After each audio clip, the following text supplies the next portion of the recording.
Good morning students. आज हम centre of mass का फोर्थ लेक्चर रिकॉर्ड कर रहे हैं, जिसमें हम रिजल्ट्स को कंटिन्यू कर रहे हैं जहाँ तक कर चुके थे उसके आगे।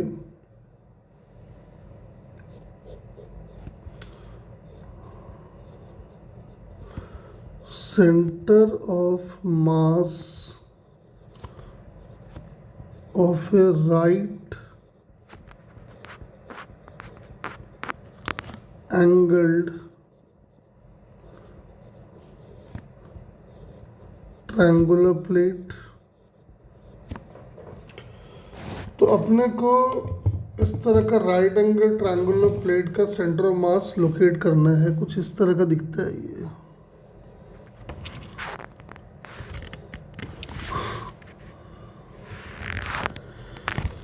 ठीक है, अपने को इस प्लेट का सेंटर ऑफ मास लोकेट करना है। ये आपको L दे रखा है और ये आपको B दे रखा है। ठीक है, आप जरा इसका सॉल्यूशन देखें। तो जो प्लेट अपने को दे रखा है राइट एंगल्ड, ऐसा, तो हमने क्या किया है, यहाँ से x दूरी पे जाके एक एलिमेंट काट लिया है। ठीक है, एक ऐसा एलिमेंट काट लिया है जिसका थिकनेस है कुछ dx। ये डिस्टेंस का नाम कुछ r कर लेते हैं। तो from the idea of similar triangle we can write r by x is b by l. So r can be written as bx by l. और अपना लोग क्या कर रहे हैं, हम कि इसको x एक्सिस ले लेते हैं और इसको y एक्सिस ले लेते हैं।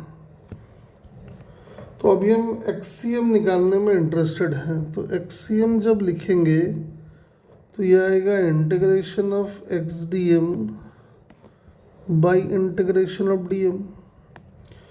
तो जो एलिमेंट हमने चूज करा है उसका सेंटर ऑफ मास तो यहाँ कहीं पे आएगा, तो उसका एक्स कोऑर्डिनेट तो एक्स ही रहने वाला है। तो एक्स की जगह एक्स डाल दो। मास पर यूनिट एरिया अगर कर ले तो इतना आ गया। और जो एलिमेंट हमने चूज करा है उसका एरिया हो जाएगा r इंटू डी एक्स, यानी b x d x by L.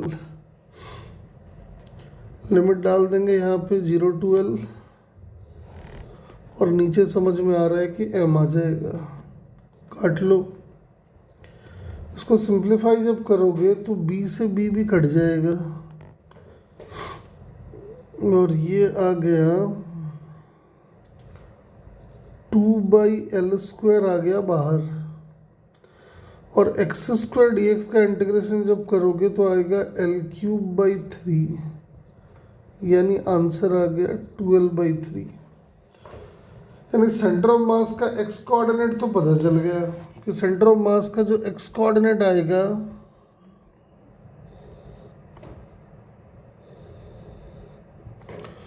वो इधर कहीं पे है। और ये वाला डिस्टेंस जो है वो हमने देखा, ये 12/3 आया था, प्रोवाइडेड ये L है। ठीक उसी आइडिया को अगर देखें यहाँ से, तो ये अगर B है तो सेंटर ऑफ मास का जो कोऑर्डिनेट आएगा वो यहाँ से आना चाहिए 2b/3, प्रोवाइडेड ये वाला है B।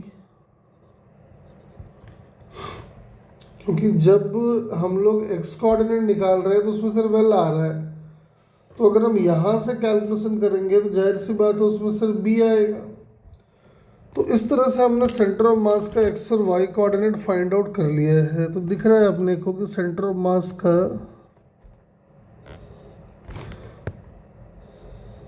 ऐसा दिखेगा। तो समझ में आ रहा है कि सेंटर ऑफ मास इधर कहीं होने वाला है। ये डिस्टेंस अपना होगा l/3, ये डिस्टेंस अपना होगा b/3। ये डिस्टेंस अपना होगा 12/3, ये डिस्टेंस अपना होगा 2b/3।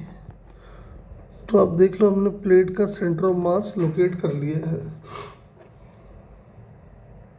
ठीक है, अब इसी आइडिया को हम लोग एक बड़े इंटरेस्टिंग तरीके से इसका सेंटर ऑफ मास लोकेट कर सकते हैं। कैसे, देखिए,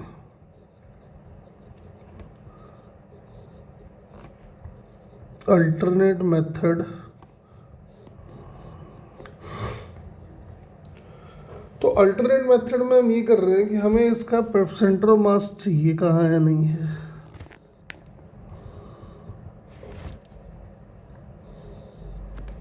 ठीक है, अपने को इस प्लेट का सेंटर ऑफ मास चाहिए। तो मैंने क्या किया, हम इधर से हथौड़े से इस प्लेट को पीटना शुरू किए और तब तक पीटते रहे जब तक ये एक रॉड ना बन जाए, कुछ ऐसा।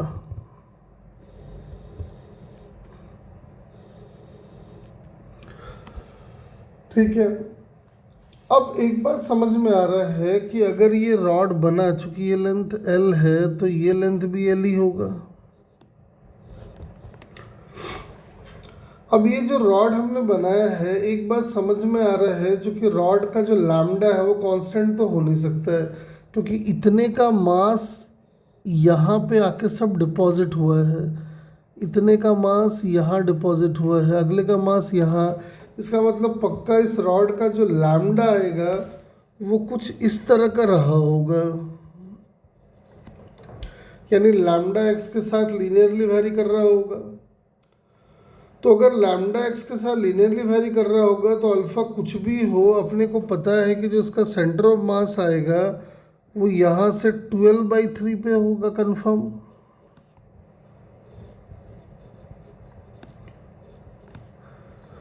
तो हमने इसका एक्स कोऑर्डिनेट तो निकाल लिया है। अब हमारा टारगेट है इसका वाई कोऑर्डिनेट निकालना है। इसका वाई कोऑर्डिनेट निकालने के लिए फिर थोड़ा सा अकल लगाएंगे। कैसे अकल लगाएंगे, देखिए जरा।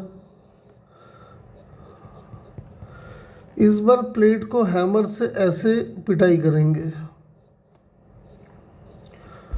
और इस तरह से पिटाई करेंगे कि अल्टीमेटली ये हमारा एक ऐसा रॉड बन जाए जो कि बी लेंथ का बनेगा। तो रॉड का लेंथ अगर बी है और ये भी समझ में आ रहा है चूंकि इतने का मास यहाँ पे सबमिट हुआ होगा, ये तो जो लैम्डा आएगा वो लीनियरली वेरी करेगा इस एंड से। तो लैम्डा कुछ भी, अल्फा कांस्टेंट कुछ भी क्यों ना हो, सेंटर ऑफ मास जो यहाँ से 2b/3 पे होगा। तो आप देख सकते हो कि हम बड़े आसानी से बिना कुछ कैलकुलेशन किए हुए, थोड़ा अकल लगा के हम सेंटर ऑफ मास बड़े आसानी से बता सकते हैं कहाँ पे होगा। तो आप देख सकते हो कि सेंटर ऑफ मास का जो कोऑर्डिनेट आया वो आ गया ये वाला, यानी ये वाला है आपका L/3 और ये वाला है आपका B/3। तो ये एक बड़ा इंटरेस्टिंग तरीका है सेंटर ऑफ मास निकालने का। चलो और थोड़ा आगे देखते हैं।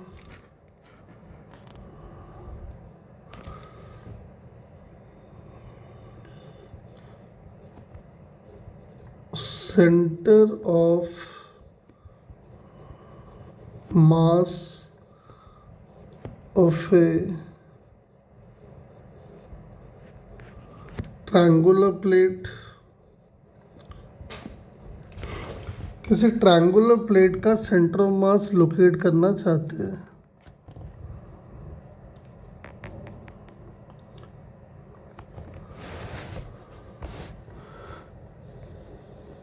सपोज करो ऐसा प्लेट है वो,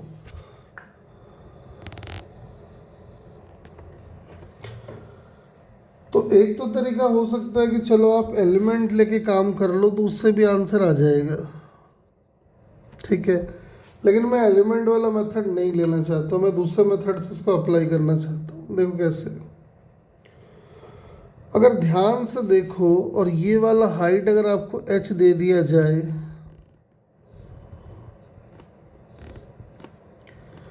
तो समझ में आ रहा है कि इस ट्रायंगल का जो एक्स कोऑर्डिनेट होगा वो इधर कहीं होगा, और वो लाई करेगा यहां से 2h/3 पे। सिमिलरली इसका y कोऑर्डिनेट का तो पता नहीं, लेकिन हाँ x कोऑर्डिनेट जो होगा वो इधर कहीं होगा, और उसका डिस्टेंस यहाँ से जो होगा वो 2h/3 पे होगा। अब एक बात समझ में आ रहा है कि चूंकि ये दोनों पॉइंट मास है, तो इन दोनों के सिस्टम का जो सेंटर ऑफ मास आएगा वो पक्का इन दोनों के ज्वाइन करने वाले लाइन पे कहीं होगा। मान लो यहाँ पे होगा, तो अगर यहाँ पे भी है तो आप देख सकते हो कि जो सेंटर ऑफ मास आ रहा है वो 2h/3 आ रहा है।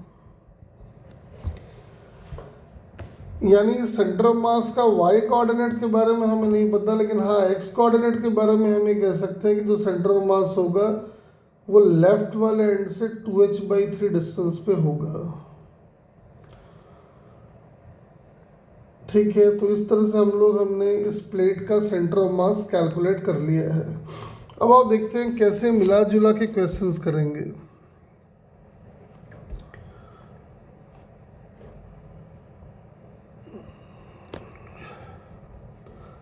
फाइंड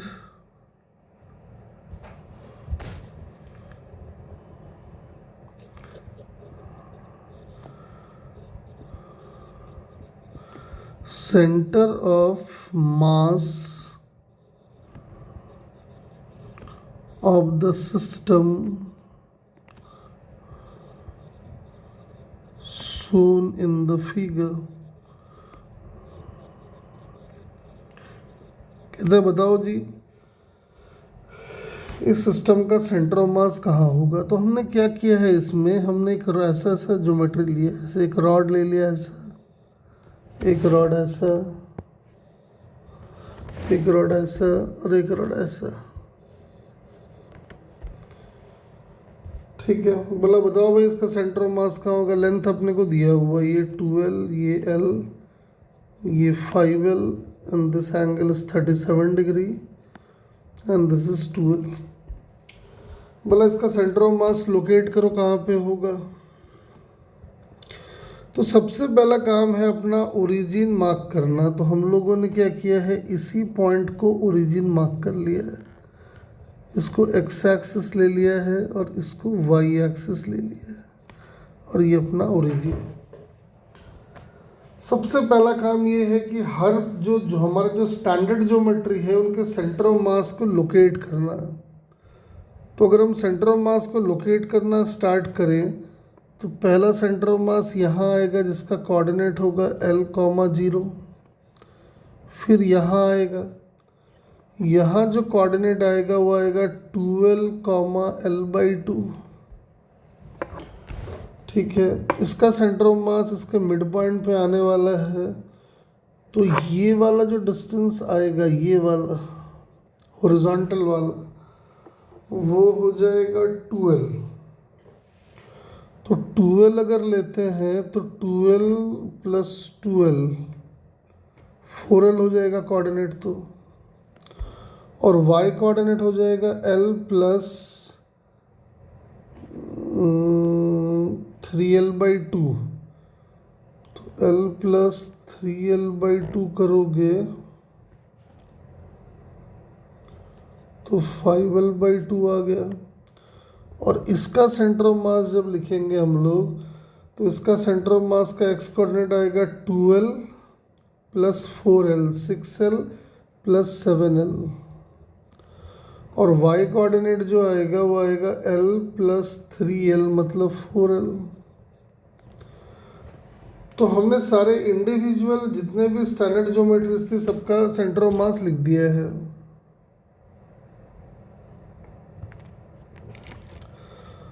अब आप चाहो तो या तो मास के टर्म में काम कर लो या तो लैम्डा के टर्म में काम कर लो। ठीक है, जैसे l लेंथ वाले रॉड का मास अगर हम m ले लें तो 2l वाले का 2m हो जाएगा, 5l वाले का 5m हो जाएगा। तो ऐसे भी आप कर सकते हो, या फिर लैम्डा के टर्म में भी काम कर सकते हो। तो हम लैम्डा के टर्म में काम कर लेते हैं। तो लैम्डा के टर्म में काम करेंगे तो कैसे काम करेंगे, देखो पहले एक्सीएम लिखते हैं।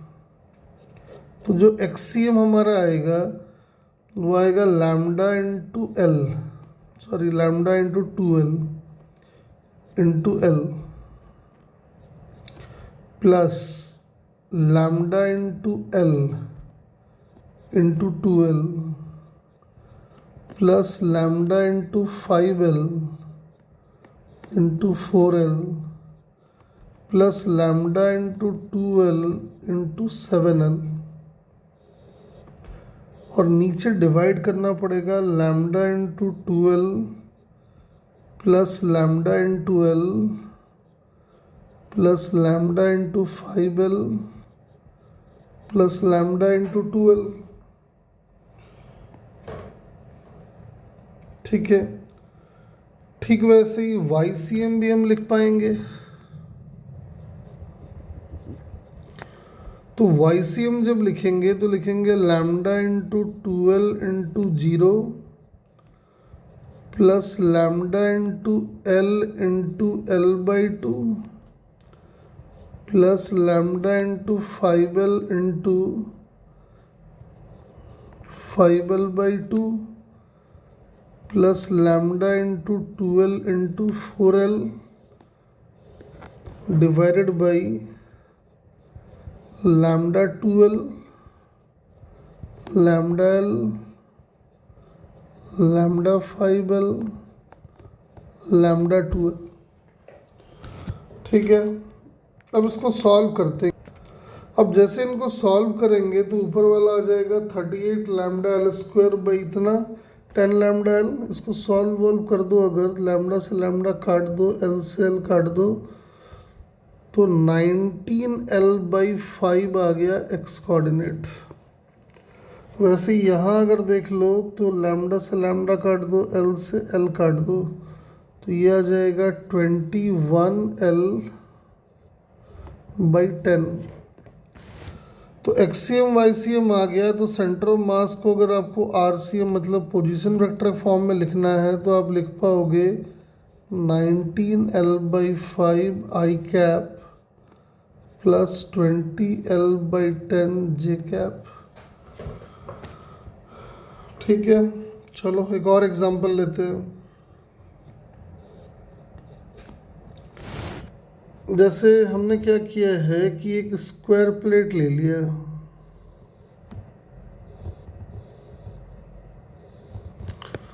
और इसके ऊपर से एक डिस्क ऐसे थोप दिया है, दोनों को वेल्डिंग कर दिया है। तो कहते हैं बताओ भाई इसका सेंटर ऑफ मास कहाँ होगा, नहीं होगा। साइड लेंथ सपोज करो एल दिया हुआ है। ठीक है, तो कहता है बताओ। हाँ, एक बात समझ में आ रहा है अपने को कि ये जो पूरी ज्योमेट्री है वो इस एक्सिस के अबाउट एकदम सिमेट्रिकल है। तो एक बात तो कंफर्म है कि सेंटर ऑफ मास इसी एक्सिस पे कहीं लाई करेगा। तो अच्छा है कि हम लोग स्क्वायर वाले प्लेट के सेंटर को ही ओरिजिन मान लेते हैं। ठीक है, ये YCM और ये अपना XCM। अब चूंकि आप जानते हो कि सेमी सर्कुलर डिस्क का सेंटर ऑफ मास जो है वो 4r बाई 3 पाई पे होता है। ठीक है, 4r बाई 3 पाई पे अगर होता है और r की वैल्यू यहाँ देख लो l बाई 2 है। ठीक है, यानी 4r बाई 3 पाई और r की वैल्यू को l बाई 2 डाल दिया तो ये हो गया 12 बाई 3 पाई। ठीक है, 12 by 3 pi plus l by 2 कर देंगे तो x कोऑर्डिनेट आ जाएगा इसका। तो x कोऑर्डिनेट आ जाएगा l by 2 plus 2l by 3 पाई और y कोऑर्डिनेट हो जाएगा 0।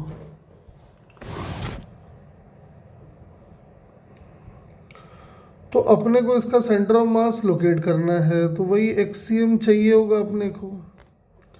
तो हम लिखेंगे मास इसका, एक्स कोऑर्डिनेट इसका, मास स्क्वायर प्लेट का, एक्स कोऑर्डिनेट स्क्वायर प्लेट का, मास इसका प्लस मास इसका। चूंकि एक ही प्लेट है तो हम मान सकते हैं कि इनका सिग्मा हमें दिया हुआ है। तो लिखना स्टार्ट करेंगे, सिग्मा इंटू पाई L/2 का होल स्क्वायर बाई 2 कर दो। ये आ गया सेमी सर्कुलर डिस्क का मास इनटू उसका एक्स कोऑर्डिनेट, मतलब L/2 प्लस 2L/3 कर दो। अगले वाले का तो जीरो हो जाएगा और नीचे आ जाएगा सिग्मा इंटू पाई L/2 का whole square by 2 plus sigma into L square.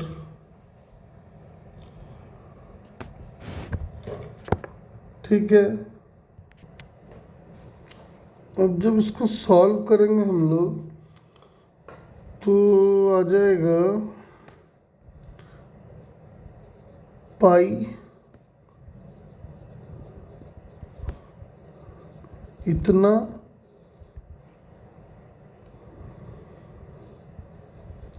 6 पाई और 8 प्लस पाई और आएगा, पाई से पाई उड़ाओ तो सेंटर ऑफ मास आ जाएगा 3 पाई L plus 4L/6 times of 8 plus pi. L भी कॉमन आ जाएगा तो 3 pi plus 4 into L divided by 6 times of 8 plus pi.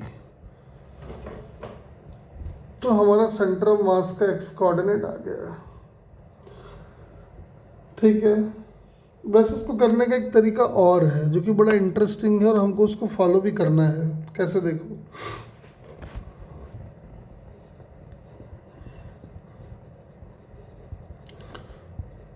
Alternate method.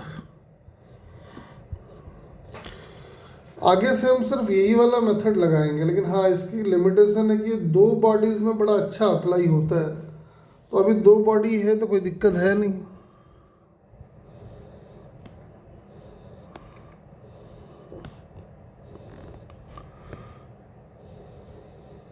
ऐसा,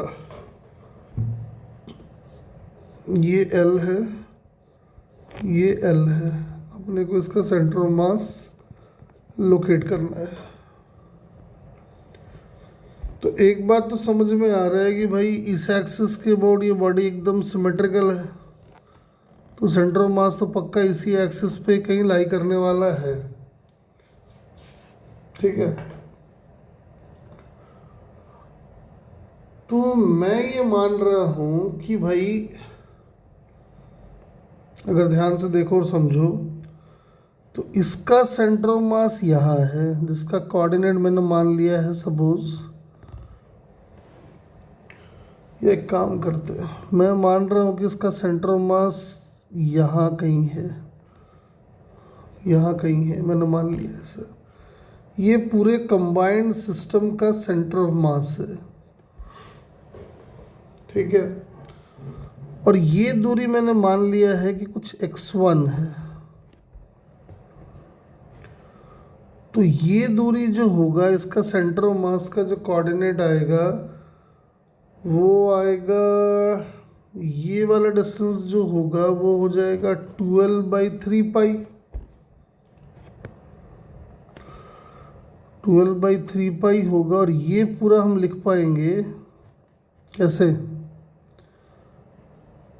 2L/3 पाई प्लस ये जो छोटा वाला डिस्टेंस होगा ये वाला हो जाएगा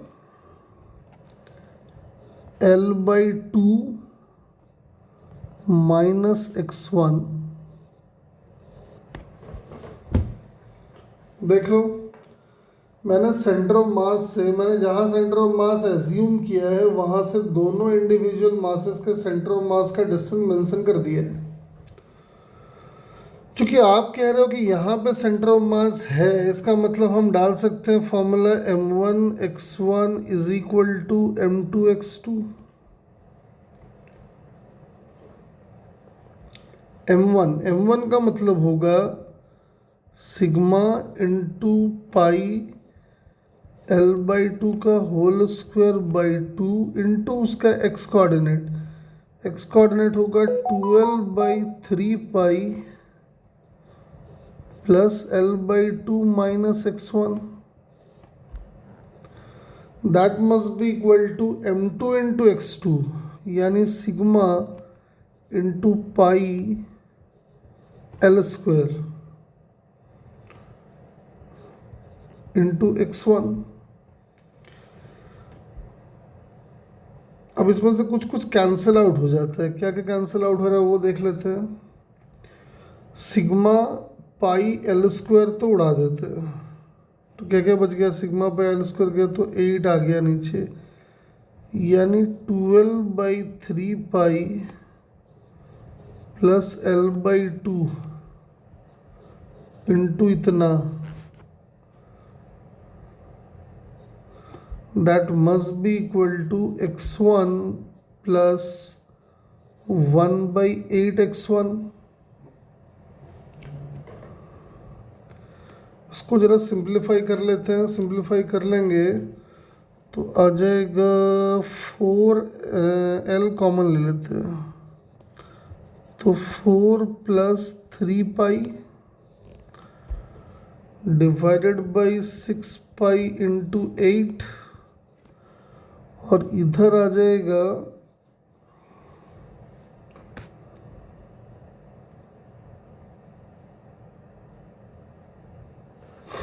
सॉरी ये नहीं आएगा ना। स्क्वायर का एरिया तो सिग्मा इंटू एल स्क्वायर ही होता है,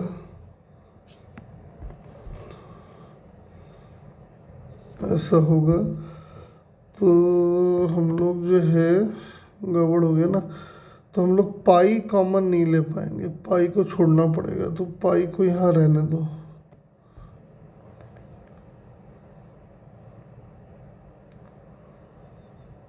ठीक है, और यहाँ पे भी फिर पाई आ जाएगा। तो ये क्या आ गया? ये आ गया 8 प्लस पाई इंटू x1/8। तो 8 से 8 उड़ा दो, पाई से पाई भी काट दो, तो x1 की वैल्यू आ गई देखो L times of 4 plus 3 pi divided by 6 times of 8 plus pi. ठीक है, ये आ रहा है। आप देख भी सकते हो, जो हमने इसी क्वेश्चन को पिछले तरीके से किया था तो वहाँ पे भी आंसर यही आ रहा है। तो ये एक बड़ा अच्छा तरीका है, आप हमेशा इसको अप्लाई कर सकते हो। जब भी आएगा तो आप ऐसे इसको अप्लाई कर सकते हैं। जैसे एक और क्वेश्चन देखो,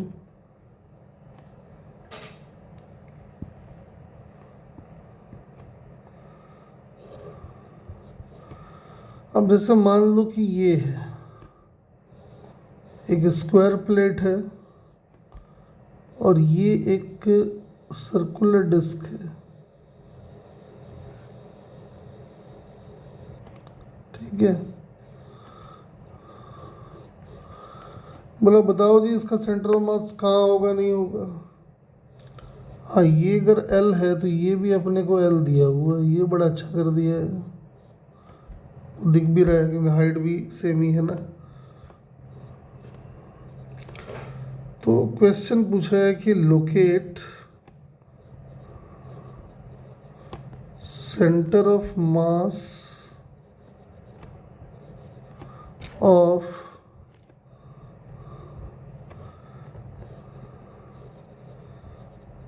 कंबाइंड सिस्टम। ठीक है, आप इसको फिर दो तरीके से कर सकते हो, एक कोऑर्डिनेट मान के या फिर M1 x1 वाला सिस्टम लगा के। तो हम इसको M1 x1 वाला सिस्टम लगा के आपको सॉल्व करके दिखा रहे हैं।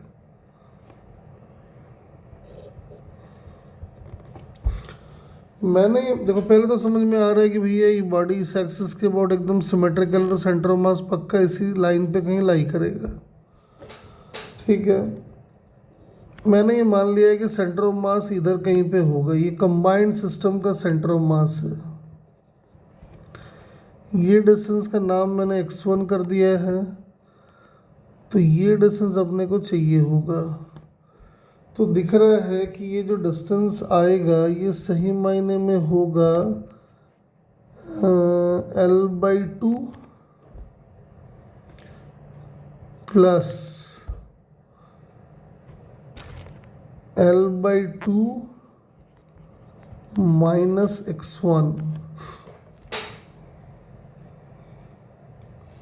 ठीक है, बस अब हम m1 x1 is equal to m2 x2 डालने की तैयारी कर रहे हैं। तो लिखेंगे m1 यानी कि सिग्मा इंटू